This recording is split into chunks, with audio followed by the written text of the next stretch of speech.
maxaa keenay in dad badan oo isleedahay waa saaxiibada aysan saaxiibada u ahayn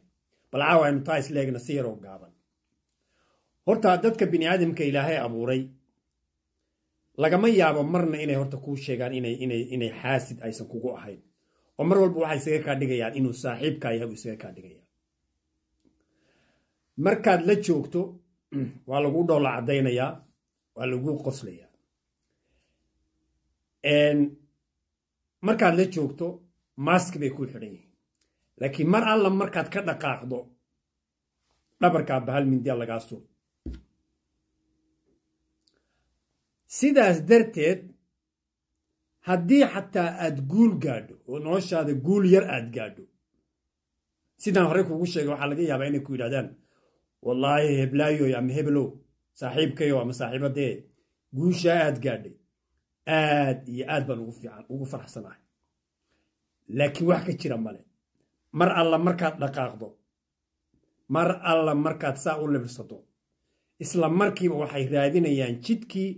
guushaa yar eed gaadhay eed halganka u soo gashay sidii ay kaaga burburin lahayn bay filowgeed gelayaan bal eeg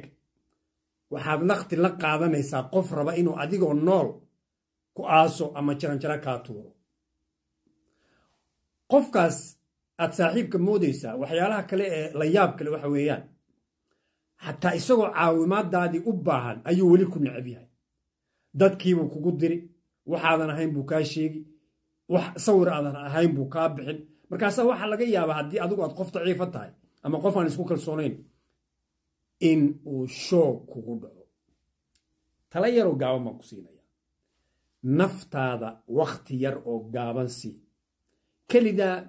kelidaa kafeteriyada fadhiiso ama meel cidlaaba iska fadhiiso bal ka fikir dadkan kugu wareegsan noloshaada maxaad ka faa'iidaa hadday yihiin dad kor kuu qaadaya oo niyadda kuu dhisaya ood maalinta qorraxdu ay kaa dansan tahay aad garab ka helayso dad noocaasi hadday noloshaada ku jiraan lama hele ha iska fakin